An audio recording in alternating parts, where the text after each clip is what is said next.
Everyone thinks Argentina's story is over. Messi got his World Cup in 2022. The fairy tale ended. The mission was complete. Now the football world is focused on France, Spain, England, and Brazil. But what if everyone is making a huge mistake? What if the most dangerous team at the 2026 World Cup is still Argentina? And what if their greatest weapon isn't Lionel Messi's goals, but something much bigger, something I call the Messi Effect? Let's be honest. When people talk about the favorites for the 2026 World Cup, Argentina isn't always the first team mentioned. People point to France's incredible talent, Spain's exciting young generation, England's depth, Brazil's attacking firepower. And then they look at Argentina and see an older squad, an aging Messi, a team that already achieved its dream. But here's the problem with that thinking. We've heard it before. Before the 2022 World Cup, many people believed Argentina was a good team, but not the best team.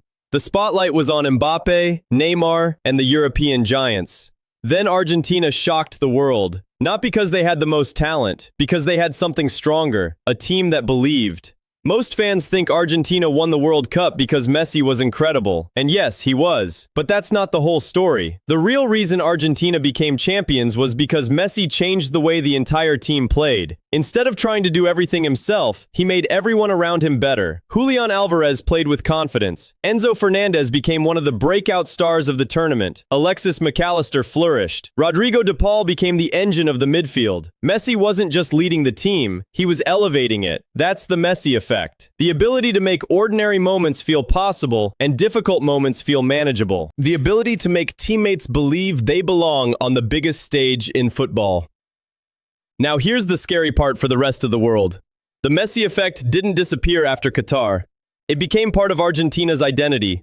This team now knows how to win under pressure.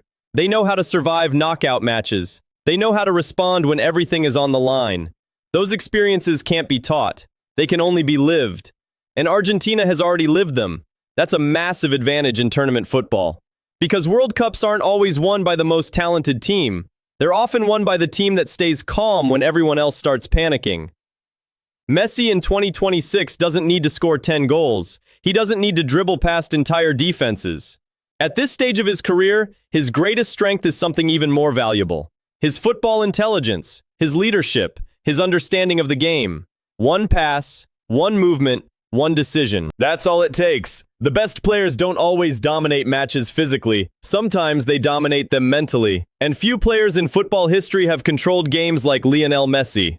History says defending a World Cup title is incredibly difficult. Many great champions have tried, most have failed. But Argentina has something special, a winning culture, a battle-tested squad, a manager who understands tournament football, and a generation of players who no longer see themselves as underdogs. They see themselves as champions. That mindset changes everything. Because once a team learns how to win the World Cup, it stops fearing the biggest moments. And that confidence can be the difference between going home early and lifting the trophy. So can Argentina defend their title in 2026? Absolutely. Will it be easy? Not even close. The competition will be fierce, and one mistake can end a World Cup dream. But if Argentina succeeds again, it won't be because Messi carried them. It will be because the culture he helped create is still alive. Because the Messi Effect was never just about one player. It was about leadership, belief, sacrifice, and making everyone around you better. That's why Argentina remains one of the most dangerous teams in the world. And that's why writing them off could be the biggest mistake of the 2026 World Cup. Do you think Argentina can go back-to-back and win the World Cup again in 2026? Let me know in the comments. And don't forget to subscribe for more football stories and tactical breakdowns.